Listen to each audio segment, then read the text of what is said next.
میامنہ تیرا چن سونا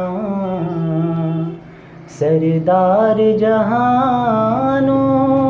وکھرائے جڑا رب دا ہے مختار نبی سردار جہانوں وکھرائے میامنہ تیرا چن سونا سردار جہانوں وکھرائے اودی صفت بیان کرے کیڑا دو جگ جس دا پروان آئے میرے کملی والے آقا دا دربار جہانوں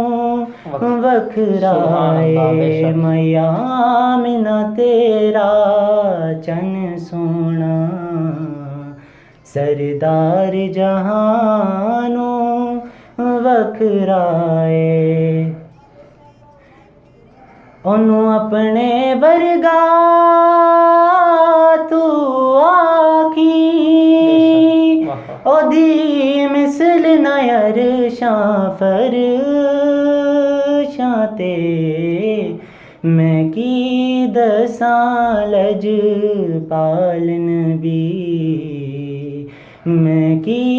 دساں لج پال نبی میرا یار جہانوں وکھرائے میامنہ تیرا چن سونا سردار جہانوں وکھرائے جڑا رب دا ہے مختار نبی سردار جہانوں وکھرائے اعوذ باللہ من الشیطان الرجیم بسم اللہ الرحمن الرحیم اللہم صلی علی سیدنا و مولانا محمد وعلی آل سیدنا و مولانا محمد وبارک وسلم وصلی علیہ۔ السلام علیکم ورحمۃ اللہ وبرکاتہ۔ ناظرین کرام، آپ کا میزبان شمس الرحمن رحمت رمضان ٹرانسمیشن لے کے آپ کی خدمت میں حاضر ہیں۔ حسب وعدہ ہمارے پروگرام میں آج ایک نئے ثناءخواں موجود ہیں، ایک نئے عالم دین موجود ہیں، ایک نئے موضوع کے ساتھ آپ کی خدمت میں حاضر ہیں۔ انشاءاللہ آج کا موضوع ہمارا خدمت خلق کے حوالہ سے ہے۔ ہمارے ساتھ تشریف فرما ہیں حضرت علامہ مولانا حافظ اشتیاق احمد سلطانی صاحب، ان کو بھی دل کے اتھا گہرائیوں سے خوش آمدید کہتے ہیں، اور ان کے ساتھ تشریف فرما ہیں محترم المقام محمد شیراز شبیر صاحب،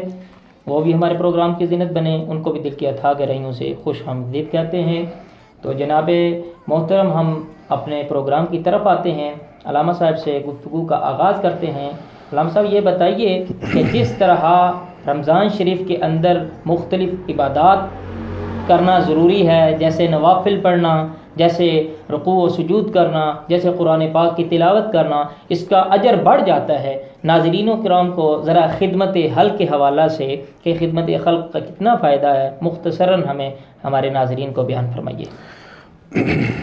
اعوذ باللہ من الشیطان الرجیم بسم اللہ الرحمن الرحیم۔ سب سے پہلے میں رحمت رمضان کی جتنی بھی ٹیم ہے جو اس پروگرام کو ایک احسن طریقے سے چلا لی ہے رمضان مبارک کے اندر، اور رمضان مبارک کے فیوز و برکات کو سمیٹ رہی ہے، اللہ کی بارگاہ میں دعا ہے کہ اللہ آپ کی سائی کو اپنی بارگاہ میں قبول فرمائے، ہر ایک کو اپنی نیت کے مطابق اجر عطا فرمائے۔ سب سے پہلے میں جو کہ میرا جو موضوع ہے خدمت خلق کے حوالہ سے، تو اس وقت پوری دنیا کے اندر کرونا وائرس کی شکل میں جو ایک بیماری ہے، اس موقع پر اس امت مسلمہ کو تمام دنیا نے دیکھا کہ جتنی بھی فلاحی تنظیمیں تھیں اور جتنے بھی لوگ فلاحی کام کرنے والے تھے، انہوں نے اس معاملے میں خدمت کے خلق کے حوالے سے بڑھ چڑھ کر حصہ لیا اور ہر ایک غریب کی مدد کی کوشش کی، ہر ایک مساکین کی مدد کی، اور معاشرے کے اندر جتنے بھی لوگ اس کرونا کی وجہ سے بے روزگار ہو گئے تھے، انہوں نے اپنی حلال کی روزی سے ان کی مدد کر کے، ان کی خدمت کر کے یہ ثواب دارین حاصل کیا، اور اب بھی کوشش کر رہے ہیں۔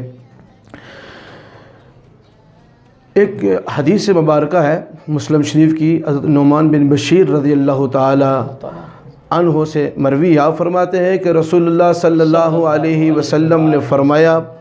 کہ مسلمان کا مثال انہیں اس طرح دی کہ ایک جسم کی مانند ہے۔ جب ایک مسلمان کو تکلیف ہوتی ہے تو دنیا میں جہاں کہیں بھی مسلمان ہیں ان سب کو تکلیف ہوتی ہے۔ جب ایک مسلمان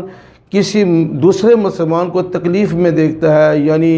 کئی لوگ اپنے رزق کی وجہ سے پریشان ہیں اور کسی حوالے سے بھی اگر پریشان ہوں، تو آپ فرمایا کہ جب ایک مسلمان کو تکلیف ہوتی ہے تو وہ ایک جسم کی مانند مثال دی کہ جب جسم کے ایک حصے کو تکلیف ہوتی ہے تو پورا جسم جو ہے اس کا درد محسوس کرتا ہے۔ اس طرح جہاں کہیں بھی مسلمانوں کو تکلیف ہوتی ہے، کسی مشکل میں وہ پھنسے ہوتے ہیں، تو جب تکلیف ہم محسوس کریں تو یہی جو ایک جذبہ ہے امت مسلمہ کے اندر، اور یہی ایک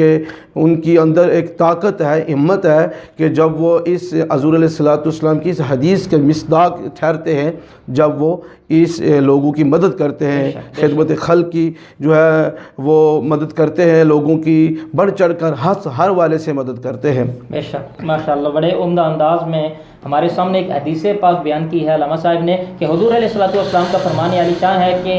سارے مسلمان وہ دنیا کے کسی بھی کونے میں موجود ہوں، وہ ایک جسم کی مانند ہیں۔ اگر جسم کے کسی ایک حصے کو آنکھ کو درد ہوتی ہے تو سارا جسم لرزرا اٹھتا ہے۔ انسان کے اگر انگلی کو درد ہوتی ہے پورے جسم کو درد ہونی شروع ہو جاتی ہے۔ اسی طرح پورا جسم جو ہے وہ اس حصے کی شفا کے لیے عمل درآمد کرنے کے لیے تیار ہو جاتا ہے کہ اگر آنکھ کو درد ہے پورا جسم مچل اٹھتا ہے کہ کب اس جسم کے اس حصے کی، اس آنکھ کی ہم شفا یابی کا سبب بنتے ہیں۔ ہاتھ اپنے ذریعے سے آنکھ کو ڈھانپتا ہے کہ اس کو تسکین ملے۔ اسی طرح میرے کریم نبی علیہ السلام نے فرمایا، جس سے حدیث پاک کو موضوع بحث رکھ کے علامہ صاحب بیان فرما رہے تھے کہ مسلمان جہاں بھی دکھ اور تکلیف میں ہو دوسرے مسلمانوں کو تڑپ جانا چاہیے اور ان کی خدمت میں لگ جانا چاہیے۔ علامہ صاحب دیکھیے نا، جس طرح ارد گرد ہمارا ماحول بن چکا ہے، اتنے دنوں سے لاک ڈاؤن کی ایک صورتحال ہمارے سامنے ہے۔ جو لوگ دیہاڑی دار تھے یا مزدور طبقہ تھے یا چھوٹے کاروبار کر رہے تھے، ان کو بڑی تکلیف اور رنج ہو رہا ہے کہ ان کے پاس کوئی مزید وسائل موجود نہیں۔ تو ہمیں اپنے ارد گرد کے لوگوں کا جائزہ لے کے ان کی امداد کس طریقے سے کرنی چاہیے، اس حوالے سے تھوڑا سا ناظرین کو بتائیں۔ دیکھیں، ایک روایت ہم کئی مرتبہ ہم نے علماء سے سنی ہے اور پڑھتے آ رہے ہیں کہ ایک فاحشہ عورت تھی، ایک گنہگار عورت تھی، تو وہ راستے سے گزر رہی تھی کہ ایک کتا تھا، تو وہ کنویں کے آس پاس اس طرح چکر لگا رہا تھا، وہ پیاسا تھا، پانی پینے کی اس کو طلب تھی، لیکن وہ مجبور تھا کہ کیسے پانی کو حاصل کیا جائے۔ ایک فاحشہ عورت گزری، ایک گنہگار عورت گزری، جس کے بارے میں آتا ہے کہ وہ گنہگار تھی، لیکن اس نے اپنا جوتا اتارا اور جوتا اتار کر اپنا دوپٹہ باندھ کر وہ پانی نکالا اور اس کتے کو وہ پانی دیا۔ تو دیکھیں، اس کے لیے خوشخبری آ گئی کہ اس عورت کے عمل نے اس کو جنتی بنا دی۔ یعنی ایک کتے کی خدمت کرنے پر اگر اللہ جنت بانٹتا ہے تو جو انسانی کی خدمت کرے تو پھر اس کے لیے کیا انعام ہے۔ میرے کریم آقا صلی اللہ علیہ وسلم فرماتے ہیں، جو کسی کی مدد کرتا ہے اللہ اس کی مدد میں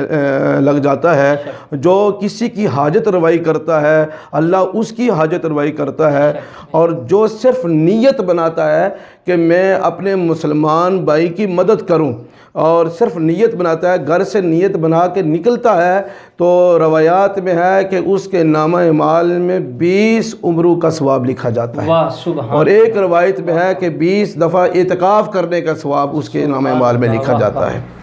بہت خوب طریقے سے علامہ صاحب نے احادیث کی روشنی میں ہماری قلوب و اذہان کے اندر ایسی بات کو اور ایسے محبت برے جذبے کو موزن کیا کہ سامعین گرامی، ناظرین کرام، آپ بھی اس چیز کا جائزہ لے سکتے ہیں کہ اگر ایک گناہ گار عورت، جانور یعنی ایک کتے جس کو ہم ناپاک سمجھتے ہیں، اس کی خدمت میں پانی پیش کرتی ہے، اس کو پانی پلاتی ہے، تو رب کی طرف سے جنت کی وعید نازل ہو جاتی ہے۔ اور اگر ہم انسان اشرف المخلوقات جو ہمارے دائیں بائیں جو پسا ہوا طبقہ ہے، جو مشکلات میں جکڑا ہوا طبقہ ہے، ہمیں ان کی طرف دھیان دینا چاہیے۔ اگر ہمارے گھر میں 3 وقت کا کھانا بن رہا ہے تو ہمیں اپنے رب کے حضور سجدہ شکر بھی بجا لانا چاہیے، تو اس میں سے کچھ نہ کچھ دائیں بائیں اپنے غریب بہن بھائیوں کے لیے بھی کچھ حصہ نکالنا چاہیے۔ تو اسی ضمن میں ذرا یہ تو ہمارے ناظرین کے ذہن میں یقیناً یہ سوال پیدا ہو رہا ہوگا کہ خدمت خلق تو ہم کر رہے ہیں، خدمت خلق کریں گے، کرنے کے فوائد بہت سارے ہیں، ان فوائد میں سے ہمیں بتائیے ہمیں حاصل کیا ہوگا کہ خدمت خلق ہم کرتے ہیں اس سے ہمیں کیا حاصل ہوتا ہے، اس بارے میں بتائیے۔ دیکھیے،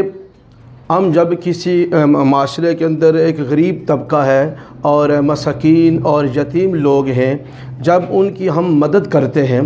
تو یہ دنیا، جب انسان کسی کی خدمت کرتا ہے، ان کی ضروریات کو پورا کرتا ہے، تو یہ ایسا عمل ہے کہ انسان اس دنیا سے چلا بھی جائے تو یہ فیضان جاری رہتا ہے۔ اور قبر کے اندر دیکھیں، ایک غریب لوگوں کی مدد کرتے ہیں، یتیم لوگوں کی مدد کرتے ہیں، کہیں مدارس ہے جہاں قرآن کی تعلیم دی جا رہی ہے، حدیث مبارکہ کی تعلیم دی جا رہی ہے، وہاں اپنا حصہ ڈالتے ہیں، ان لوگوں کی مدد کرتے ہیں، دیندار لوگوں کی۔ تو جب انسان اس دنیا میں رہتا ہے اس کو یہ پورا اجر ملتا ہے، اور مرنے کے بعد عالم برزخ کے اندر جاتا ہے تو یہ فیضان اس کی قبر میں بھی جاری رہتا ہے۔ میں ایک مثال دے کے میں اپنی گفتگو کو سمیٹتا ہوں کہ آپ اولیاء کرام کی زندگیوں کو دیکھیں کہ انہوں نے خدمت خلق کی، جو بھی ان کے پاس ہے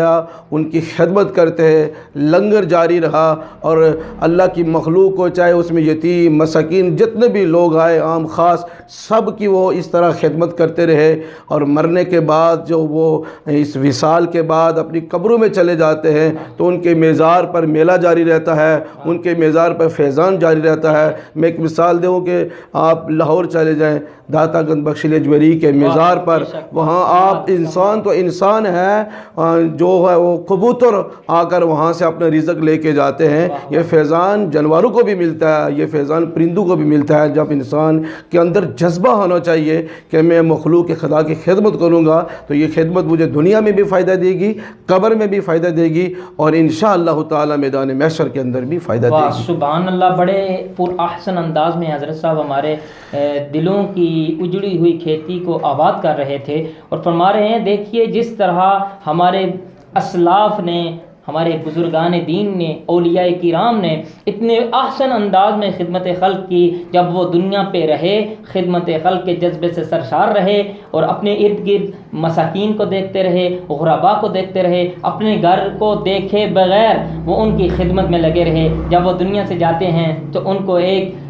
پیاری سی منادی ہوتی ہے، قرآن کی ایک آیہ مبارکہ ہے، فَاذْكُرُونِي أَذْكُرْكُمْ، کہ جب تم اپنے رب کے ذکر میں لگ جاتے ہو، رب کی مخلوق کی خدمت میں لگ جاتے ہو، تم جب مخلوق خدا کی خدمت کرتے ہو تو رب تمہارے رزق کو بڑھا دیتا ہے، رب تمہارے اعمال میں اضافہ کر دیتا ہے۔ تو ناظرین کرام، یقیناً آپ نے آج کے موضوع سے یہ سیکھا ہوگا، کیونکہ آج نفسا نفسی کا عالم ہے، ہر بندہ اپنی جیبیں بھرنے میں لگا ہوا ہے۔ ہمیں اپنی جیبوں سے نکال کے خدمت میں خلق میں بھی لگا رہنا چاہیے، اور اس جذبے کو پروان رکھنا چاہیے، کیونکہ اچھا وہی ہے، دنیا میں بہترین وہی ہے جو دوسروں کے کام آتا ہے۔ آج کے اس پروگرام کی وساطت سے آپ تک جو پیغام پہنچانا تھا وہ یہ تھا کہ رمضان شریف کی بہاروں میں ایک عبادت، حقوق العباد کے حوالے سے یہ بھی ہے کہ دائیں بائیں پسے ہوئے طبقے کو بھی ہم نوازیں، کیونکہ میرے کریم نبی علیہ الصلوۃ والسلام کا فرمان عالی شان ہے جس کا مفہوم ہے، میرے کریم نبی نے فرمایا کہ